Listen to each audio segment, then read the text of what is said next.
HarperCollins and Harper Audio present Late in the Day, a novel by Tessa Hadley, performed by Abigail Thaw.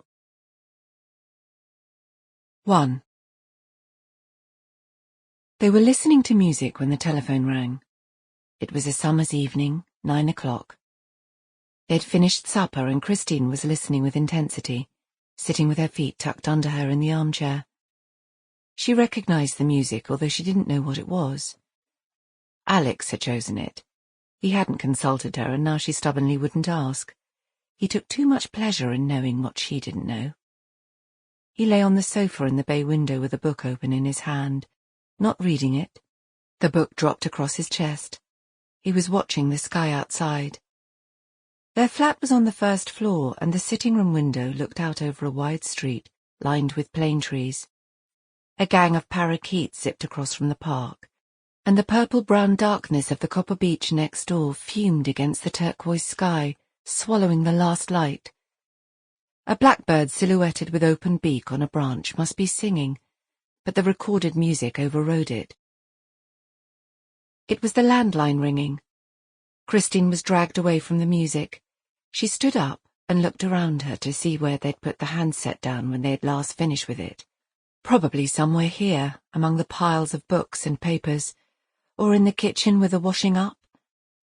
Alex ignored the ringing, or only showed he was aware of it by a little irritable tension in his face, always liquidly expressive, foreign, because the eyes were so dark, outlined as if they were painted.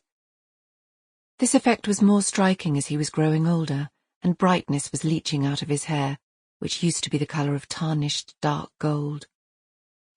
It was more likely to be her mother on the phone than his, or it might be their daughter Isabel, and Christine wanted to talk to her.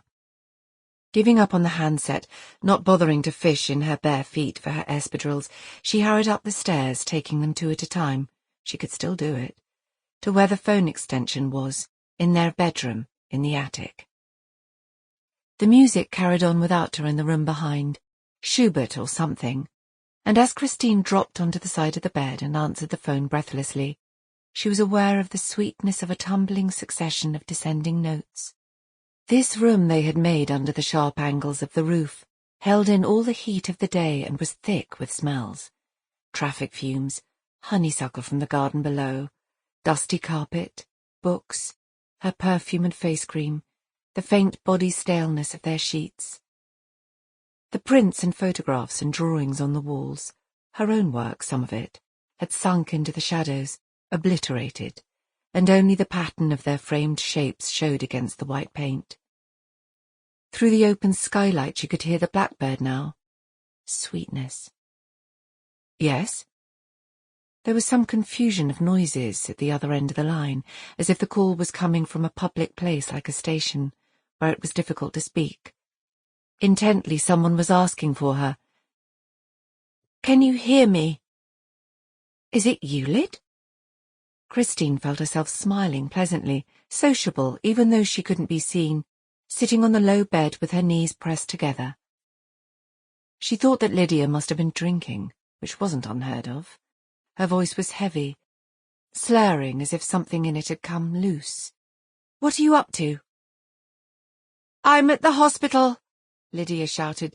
"Something's happened." "What's happened?" "It's Zachary. He was taken ill at work." The room quaked, and its stillness adjusted.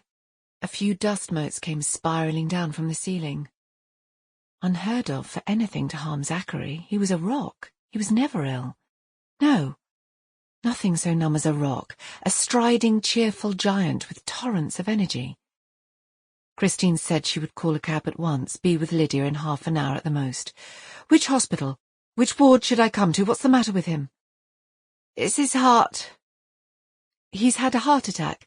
"They don't know really," Lydia said, "but they think it's his heart. One minute apparently he was in the office at the gallery perfectly fine talking to Jane Ogden about a new show.